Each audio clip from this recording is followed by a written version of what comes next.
नमस्कार, जोहार। झारखंड का एकमात्र सरकारी न्यूज चैनल क्लीन न्यूज में आपका स्वागत है। समस्या किसान से जुड़ा हो या हो पारा शिक्षकों का मुद्दा, हर खबर पर होगी हमारी पैनी नज़र। सभी खबर सिलेक्टेड और काम की है, तो वीडियो के अंत तक बने रहें। साथ ही आप न्यूज को किस गांव या शहर से देख रहे हैं, हमें कमेंट में ज़रूर बताइए। आज का लाइक हम 100 रखते हैं, उम्मीद है कि आप इसे पूरा करेंगे। और रोजाना पंचायत चुनाव का अपडेट पाने के लिए चैनल को सब्सक्राइब कर बेल आइकन को प्रेस करें। तो चलिए जानते हैं आज का मुख्य समाचार। झारखंड पंचायत चुनाव का मामला क्यों पहुंचा सुप्रीम कोर्ट, जानिए वजह। झारखंड के गिरिडीह से सांसद चंद्र प्रकाश चौधरी ने झारखंड पंचायत चुनाव में पिछड़ा वर्ग को आरक्षण देने की मांग को लेकर सर्वोच्च न्यायालय में याचिका दायर की है। इसमें झारखंड सरकार व राज्य निर्वाचन आयोग को पार्टी बनाया गया है। याचिका में कहा गया है कि झारखंड सरकार पिछड़ा वर्ग को आरक्षण दिए बगैर पंचायत चुनाव कराना चाहती है, जबकि ट्रिपल टेस्ट के तहत कमीशन गठित कर पिछड़ा वर्ग का इंपीरियल डाटा इकट्ठा करना है। नक्सली प्रभावित लोहरदगा के जुड़नी जंगल से विस्फोटक सामग्री बरामद, आईईडी बम विस्फोट में होता उपयोग। लोहरदगा जिले के उग्रवाद प्रभावित जुड़नी जंगल में पुलिस को बड़ी सफलता मिली। लोहरदगा एसपी प्रियंका मीना के निर्देश पर डीएसपी दीपक पांडे के नेतृत्व में सर्च अभियान चलाया गया। अभियान के दौरान गौतांग पहाड़ी में नक्सलियों द्वारा छुपा कर रखी गई विस्फोटक सामग्री बरामद की गई है। बताया जाता है कि जब्त विस्फोटक आईईडी बम ब्लास्ट करने में प्रयुक्त होता है। पीएम आवास योजना का लाभुक ने उठाया गलत लाभ, घर की जगह बना दिया बाइक शोरूम, जाने पूरा मामला। देवघर जिला अंतर्गत मोहनपुर प्रखंड के एक लाभुक ने पीएम आवास योजना का गलत लाभ उठाया है। इस योजना के तहत आवास बनाने के लिए राशि आवंटित की गई थी, लेकिन लाभुक ने इसका गलत उपयोग कर दुकान की डिजाइन बनाकर उसमें बाइक शोरूम खोल दिया। झारखंड के 100 गांव होंगे मॉडल विलेज, 58 लाख बिरसा किसान बनेंगे आत्मनिर्भर। कृषि मंत्री बादल का यह है प्लान। झारखंड के कृषि मंत्री बादल पत्रलेख ने कहा कि कृषि योजनाओं के कार्यान्वयन में किसी भी प्रकार की त्रुटि न रहे और इसकी क्लोज मॉनिटरिंग की जा सके। इसके लिए प्रधान नामक संस्था के साथ विभाग ने एमओयू किया है। इसके तहत राज्य के किसानों को आत्मनिर्भर बनाने की दिशा में कदम बढ़ाए जा रहे हैं। कृषि क्लस्टर के रूप में पूरे राज्य में 100 गांवों को मॉडल विलेज के रूप में विकसित किया जाएगा। प्रधान संस्था मुख्य रूप से एफपीओ को क्रियान्वित करेगी, कृषि उत्पाद को बाजार उपलब्ध कराएगी, साथ ही जागरूकता अभियान में अपनी भूमिका निभाएगी। गवर्नर ने 5 डॉक्टरों पर केस करने का दिया था आदेश, डीसी ने एक का नाम हटाया, जाने पूरा मामला। राज्यपाल रमेश बैस ने रेड क्रॉस सोसाइटी में वित्तीय अनियमितता की शिकायत पर कमेटी को तत्काल प्रभाव से भंग कर इसमें संलिप्त 5 डॉक्टरों पर एफआईआर दर्ज कराने का निर्देश दिया था, लेकिन लगभग 1 माह के बाद रांची के उपायुक्त Indian red cross society Ranchi शाखा के अध्यक्ष ने सोसाइटी के कार्यवाहक अध्यक्ष को डॉक्टर अशोक कुमार प्रसाद का नाम हटाकर 4 डॉक्टरों पर ही एफआईआर करने का निर्देश दिया है। बिहार और झारखंड में ठप हो सकती है मोबाइल सेवाएं, टावर फार्मों ने राज्य सरकार को की हस्तक्षेप की मांग। बिहार और झारखंड राज्य में मोबाइल सेवाओं पर खतरे की घंटी मंडरा रही है। कुछ कथित यूनियन ने बिहार और झारखंड क्षेत्र में दूरसंचार सेवाओं को बाधित करने की धमकी दी है। इसको लेकर भारत में डिजिटल इंफ्रास्ट्रक्चर प्रदाताओं की एक शीर्ष प्रतिनिधि संस्था डिजिटल इंफ्रास्ट्रक्चर प्रोवाइडर्स एसोसिएशन ने मंगलवार को बिहार और झारखंड की सरकारों से स्वघोषित यूनियन के खिलाफ कार्रवाई करने का अनुरोध किया है। बिहार के बाद झारखंड में भी शराब पड़ सकती, एक बोतल का ऐसे रखा जाएगा हिसाब। बिहार में नहीं आ सकेगी झारखंड की शराब। झारखंड में देशी विदेशी शराब की अवैध तस्करी व चोरी रोकने के लिए बड़ी कवायद की गई है। अब हर तरह की मदिरा की एक बोतल की ट्रैकिंग हो पाएगी। राज्य सरकार के उत्पाद एवं मद्य निषेध विभाग के मुताबिक दुकानों तक पहुंचने वाली शराब और बियर अवैध तरीके से ढाबों होटलों में न बेची जा सके, इसके लिए उत्पाद वितरण बिक्री तक की निगरानी की व्यवस्था की गई है। राज्य सरकार ने प्रत्येक बोतल केन पर सिक्योरिटी होलोग्राम लगाने का काम एक निजी कंपनी को दिया है। निजी कंपनी प्रत्येक बोतल पर सिक्योरिटी होलोग्राम लगाएगी। इस तरह अगर कहीं किसी ढाबे, होटल या किसी भी अन्य जगह से शराब की बरामदगी होती है तो होलोग्राम के जरिए माना जा सकेगा कि यह बोतल या केन का उत्पादन कहां से हुआ। प्रोजेक्ट उन्नति में झारखंड सरकार की पहल से मनरेगा श्रमिकों ने शुरू किया स्वरोजगार। झारखंड में मनरेगा मजदूर से स्वरोजगार तक का सफर तय करने वाले 72 श्रमिकों को अपना काम मिल गया है।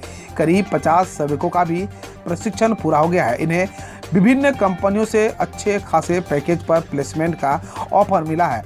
प्रोजेक्ट उन्नति से ये श्रमिक विभिन्न ट्रेड में प्रशिक्षित हुए थे। इसके बाद इन्हें fashion designer, field technician and the computing foreman, electrician, MO in line checker, warehouse picker, सिलाई मशीन ऑपरेटर, जनरल ड्यूटी सहायक बनाने का अवसर मिला है। इनमें 57 महिलाएं भी है। इनका अब अपना रोजगार हो गया है। 5 अप्रैल को नक्सलियों ने की झारखंड, बिहार, पश्चिम बंगाल और असम में बंद की घोषणा। पुलिस प्रशासन हुई अलर्ट। नक्सलियों ने झारखंड, बिहार, पश्चिम बंगाल और असम में 5 अप्रैल को बंद की घोषणा की है।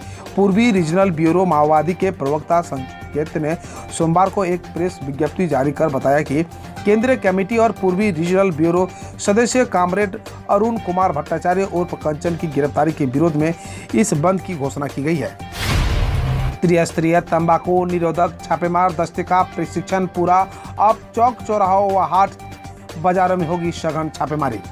राष्ट्रीय तंबाकू नियंत्रण कार्यक्रम के तहत समाहरणालय सभागार जमशेदपुर में अपर जिला दंडाधिकारी विधि व्यवस्था की अध्यक्षता में जिला स्तरीय, अनुमंडल स्तरीय और प्रखंड स्तरीय छापामार दस्ते का एक दिवसीय प्रशिक्षण सह उन्मुखीकरण कार्यशाला का आयोजन किया गया।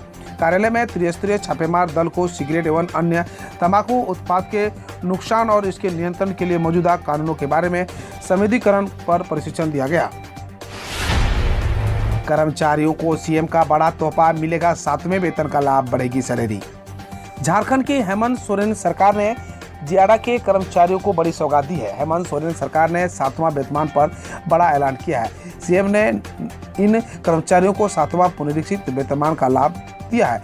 इससे कर्मचारियों को सैलरी में बड़ा फायदा मिलेगा। जल्द ही इस संबंध में आदेश जारी किया जाएगा। पीएम मोदी बोले, हमने गरीबों के दिए जाने वाले राशन की सूची से 4 करोड़ फर्जी नामों को हटाया।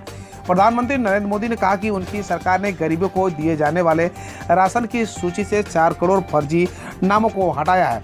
पीएम ने कांग्रेस सहित पूर्ववर्ती सरकारों को लेकर कहा कि इन सभी ने सार्वजनिक वितरण प्रणाली के तहत गरीबों को राशन को लूटने के लिए अपने फर्जी लोग कागजों में तैनात किए हुए थे। गोवा सरकार ने किया हर परिवार को सालाना 3 रसोई गैस सिलेंडर मुफ्त देने का ऐलान। गोवा के मुख्यमंत्री प्रमोद सावंत ने सोमवार को मंत्रिमंडल की बैठक के बाद ऐलान किया है कि राज्य में नए वित्त वर्ष से हर परिवार को सालाना 3 रसोई गैस सिलेंडर मुफ्त दिया जाएंगे। इससे पहले मुख्यमंत्री पद की शपथ लेने के बाद उन्होंने कहा था, बीजेपी द्वारा चुनावी घोषणा पत्र में किए गए सभी वादों को 5 साल में पूरा किया जाएगा। जस्टिस चंद्रचूड़ ने कहा, सुप्रीम कोर्ट को जल्द ही राष्ट्रीय न्यायिक डेटा ग्रिड से जोड़ा जाएगा।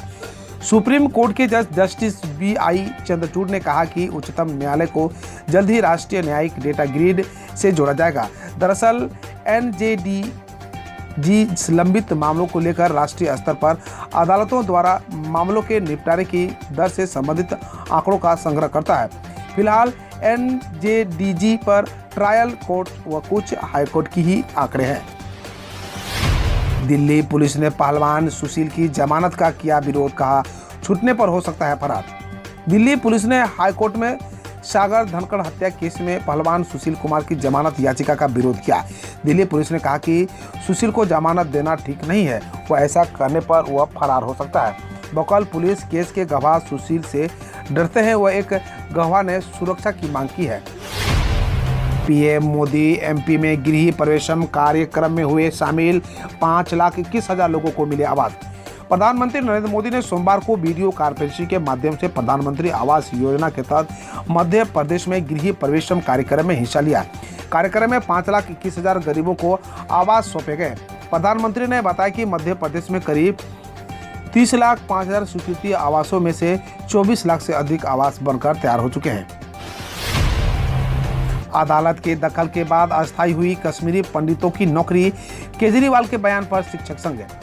सरकारी स्कूल शिक्षक संघ ने दिल्ली के मुख्यमंत्री अरविंद केजरीवाल के कश्मीरी पंडित शिक्षकों को अस्थायी करने के दावों की निंदा कर कहा है कि अदालत के हस्तक्षेप के बाद संबंधित शिक्षकों को अस्थायी नौकरी मिली। संघ ने कोर्ट केस की टाइमलाइन शेयर की है। केजरीवाल ने कहा था कि उन्होंने 233 कश्मीरी पंडितों की नौकरियां अस्थायी की। महाराष्ट्र में वापस लिए जाएंगे लोगों पर दर्ज कोविड-19 लॉकडाउन नियम उल्लंघन के मुकदमे। महाराष्ट्र के गृह मंत्री दिलीप पाटिल ने मंगलवार को बताया कि राज्य सरकार ने कोविड-19 लॉकडाउन के दौरान नियम उल्लंघन को लेकर छात्रों व अन्य नागरिकों पर आईपीसी की धारा 188 के तहत दर्ज मुकदमे वापस लेने का फैसला किया है। उन्होंने कहा, फैसला कैबिनेट द्वारा मंजूर होने के बाद केस वापस लेने की प्रक्रिया शुरू की जाएगी। कर्नाटक में स्कूल परीक्षा के दौरान हिजाब पहनने को लेकर निरीक्षक को निलंबित किया गया। कर्नाटक के बेंगलुरु में सोमवार को एक स्कूल की महिला परीक्षा निरीक्षक को हिजाब पहनने को लेकर निलंबित कर दिया गया। अधिकारी ने कहा कि उन्हें परीक्षा शुरू होने से पहले ड्यूटी से हटाया गया। वह प्रमुख अधीक्षक से बहस कर रही थी, जो छात्राओं को हिजाब नहीं पहनकर आने के निर्देश दे रहे थे। बकौल अधिकारी नियम नहीं मानने पर उन्हें हटाया गया। फिल्म RRR ने अब दुनिया भर में की 500 करोड़ की कमाई। फिल्म ट्रेड एनालिस्ट तरन आदर्श के अनुसार RRR ने रिलीज के तीसरे दिन दुनिया भर में 500 करोड़ की कमाई कर ली है। उन्होंने ट्वीट पर बताया कि RRR नए बेंचमार्क स्थापित कर रहा है। दुनिया भर में GBOC यानी सकल बॉक्स ऑफिस संग्रह 500 करोड़ रुपया हुए है। वहीं फिल्म ने घरेलू स्तर पर 74.50 करोड़ की कमाई की है। हम रोज ऐसे ही न्यूज लाते रहेंगे, तो यदि आपने अभी तक क्लीन न्यूज को सब्सक्राइब नहीं किया है तो पहले फटाफट सब्सक्राइब कर लें, साथ ही बेल आइकन को दबा दें ताकि कोई अपडेट मिस ना हो।